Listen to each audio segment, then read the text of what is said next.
আসসালামু আলাইকুম ওয়া রাহমাতুল্লাহ।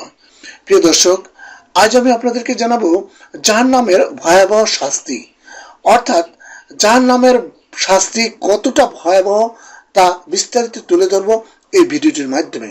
সবাইকে শেষ পর্যন্ত সঙ্গে থাকার জন্য বিশেষভাবে অনুরোধ করছি। বিসমিল্লাহির রহমানির রহিম। পৃথিবীতে মানুষ যে ধরনের কর্ম করবে পরকালে সেই ধরনের ফল পাবে।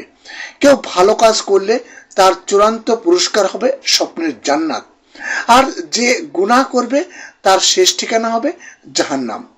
কথায় আছে, যেমন কর্ম তেমন ফল। জান্নাতের অফুরন্ত নিয়ামত সম্পর্কে আমরা অনেকে জানি, কিন্তু জাহান্নামের ভয়াবহতা সম্পর্কে তেমন আলোচনা করি না, তাই জানিও না। রাসূল পাক সাল্লাল্লাহু আলাইহি ওয়াসাল্লাম সাহাবায়ে কিরামের কাছে জান্নাতের আলোচনার পাশাপাশি জাহান্নামের ভয়াবহতা নিয়েও আলোচনা করতেন। জাহান্নামের শাস্তি দুনিয়ার শাস্তি থেকে কোটি কোটি গুণ বেশি হবে। গুনাহের তারতম্যের কারণে শাস্তিও কম বেশি হবে। প্রিয় নবী সাল্লাল্লাহু আলাইহি ওয়াসাল্লাম ইরশাদ করেন, জাহান্নামীদের মধ্যে কোন কোন লোক এমন থাকবে যে জাহান্নামের আগুন তার পায়ের টাকনু পর্যন্ত পৌঁছবে, কারো হাঁটু পর্যন্ত পৌঁছবে, কারো কোমর পর্যন্ত, আবার কারো গর্দান পর্যন্ত পৌঁছবে। অর্থাৎ যার গুনাহ বেশি তার সাজা বেশি, যার গুনাহ কম তার শাস্তিও কম হবে। দুনিয়ার আগুন শরীরের শুধু বাহ্যিক অঙ্গ পুড়াতে পারে না তা অভ্যন্তরীণ অঙ্গ, কিন্তু জাহান্নামের আগুনের এমন পাওয়ার থাকবে যা জাহান্নামীদের শরীর পোড়ানোর পাশাপাশি তাদের হৃৎপিণ্ডও পুড়িয়ে ছাই করে ফেলবে। আল্লাহ তাআলা বলেন, এটি আল্লাহর প্রজ্বলিত অগ্নি যা তাদের হৃদয়কে গ্রাস করে ফেলবে। এটি সূরা হুমাযার 6 থেকে 7 নম্বর আয়াতে বলা হয়েছে। দুনিয়ার আগুন লাল বর্ণের হয়ে থাকে, কিন্তু জাহান্নামের আগুন তীব্র উত্তপ্ত হওয়ার দরুন কালো বর্ণের হবে। আবু হুরায়রা রাদিয়াল্লাহু তাআলা আনহু থেকে বর্ণিত, রাসূল পাক সাল্লাল্লাহু আলাইহি ওয়াসাল্লাম বলেন, জাহান্নামের আগুন 1000 বছর জ্বালানোর পর তা লাল বর্ণ ধারণ করেছে, আবার 1000 বছর জ্বালানোর পর তা সাদা বর্ণ হয়েছে, তারপর 1000 বছর জ্বালানোর পর তা কালো বর্ণ হয়েছে, এখন তা গভীর অন্ধকার রাতের মতো কালো।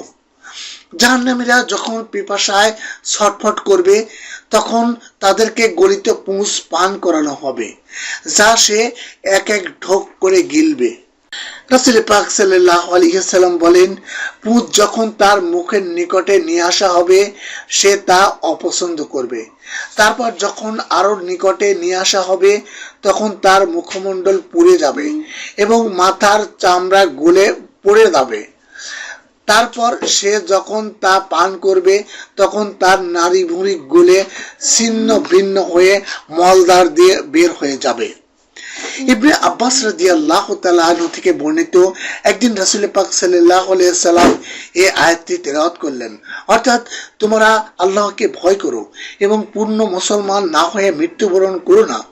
তারপর প্রিয় নবী সাল্লাল্লাহু আলাইহি ওয়াসাল্লাম ইরশাদ করলেন, যদি জাক্কুম গাছের একটা ফোঁটা এই দুনিয়ায় পড়ে তাহলে দুনিয়াবাসীর জীবন উপকরণ বিনষ্ট হয়ে যাবে। এমত অবস্থায় ওই সব লোকের কেমন দুর্দশা হবে, এটা যাদের খাদ্য হবে।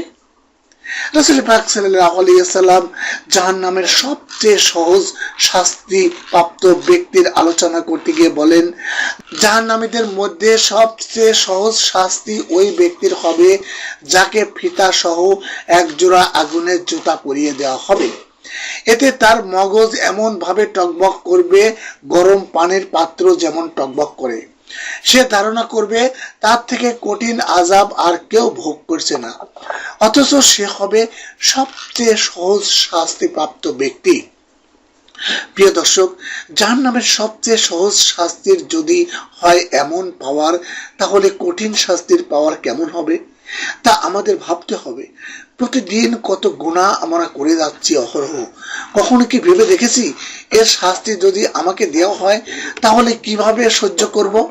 অথচ জাহান্নামে যাওয়ার জন্য একটি কবিরা গুনাহই যথেষ্ট। মহান আল্লাহ তাআলা যদি আমাদের মাফ না করেন তাহলে আমাদের উপায় কি হবে? আল্লাহ তাআলা আমাদের জাহান্নামের ভয়াবহ শাস্তি থেকে হেফাজত করুন, আমিন।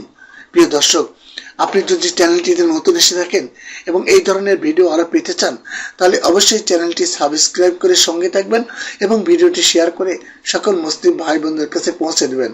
সবাই ভালো থাকবেন। আল্লাহ হাফেজ।